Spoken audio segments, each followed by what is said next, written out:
अस्सलाम वालेकुम सज्जनों बेलिया तलहा साहिब व्लॉगर ताड़ी खिदमत च हाज़र है जी। अल्लाह पाक दे करमो फजल नाल अज दा व्लॉग करदे हैं शुरू। डेली रूटीन ते डेली लाइफ ते बथेरे व्लॉग तुसीं मेरे देखिया, लेकिन अज दा व्लॉग बहुत खास आ। दीन दे मौजूद होएगा ज़कात दे नसाब, ज़कात किनू लगदी आ, फितराना ਉਹਦੇ ਬਾਰੇ 'ਚ ਹੋਏਗਾ। व्लॉग बहुत अच्छा बनने वाला। चैनल सबसक्राइब कर दिओ, वीडियो शेयर कर दिओ, लाइक कर दिओ। तो साढ़े कारी साहब आ इमाम मस्जिद कारी मुजम्मल हुसैन साहब ਉਹ ज़कात ਦੇ ਬਾਰੇ ਦੱਸਣਗੇ। बिस्मिल्लाहिर्रहमानिर्रहीम अक़ीमुस्सलाता व आतुज़्ज़काता वरकऊ मअर्राकिईन। ज़कात ਦੇ ਬਾਰੇ ਦੇ ਵਿੱਚ ਸਾਡੇ ਦੋਸਤਾਂ ਨੂੰ ਫਿਤਰਾਨੇ ਦੇ ਬਾਰੇ ਦੱਸੋ, ਉਹਦਾ ਨਸਾਬ ਦੱਸੋ।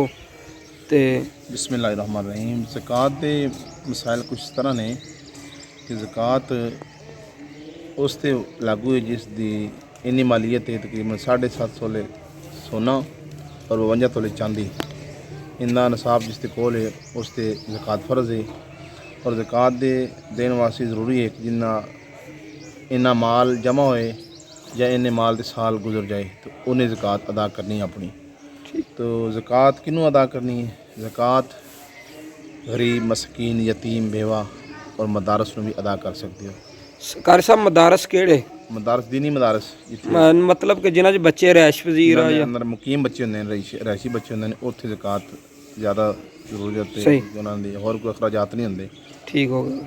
कारी साहब फतराना जिहड़ा वा रमज़ान चल रहा वा, फतराने बारे भी सानू दस्सिया जाए। फतराना 2.25 किलो गंदम फी कस, यानी कि जिन्ने घर के अफराद ने 2.25 किलो के हिसाब नाल गंदम दे दी जाए या इस दे पैसे बना दिते जान, या जिस इलाके जिन्ना रेट चल रहा 2.25 किलो गंदम का उस हिसाब नाल अपना यानी कि ईद उल फितर तो पहले ये वाजिब होंदा है, जरूरी देना होंदा है। ठीक है।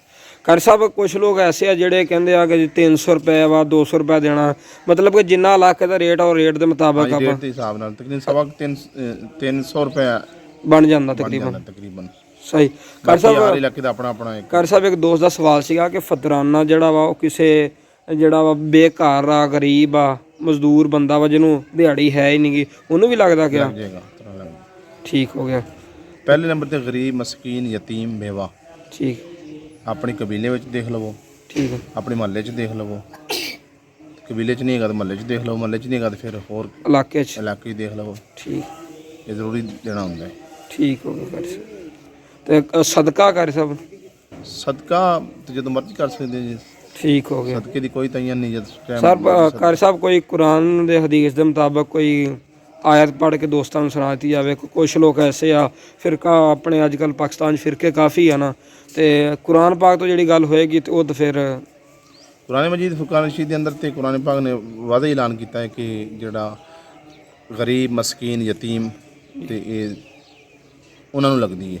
ठीक हो गया। फिर मदारस है ने, मैं पहली वर्ज कर चुका। ठीक हो गया। बाकी फिरका वारियत ना ही छड़िया जाए तो ज़्यादा बेहतर है। ठीक हो गया जी। तो दोस्तों देखो कारी साहब ने बड़े अच्छी तरह गाइड किया अपन फतराना, ज़कात, सदके के बारे में। ठीक है।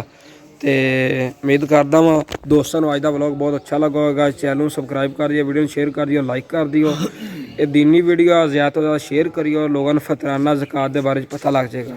तो इंशाअल्लाह ताला अगले व्लॉग में मिलते हैं। अल्लाह हाफिज़। अल्लाह ताला आमीन। अफसर हो।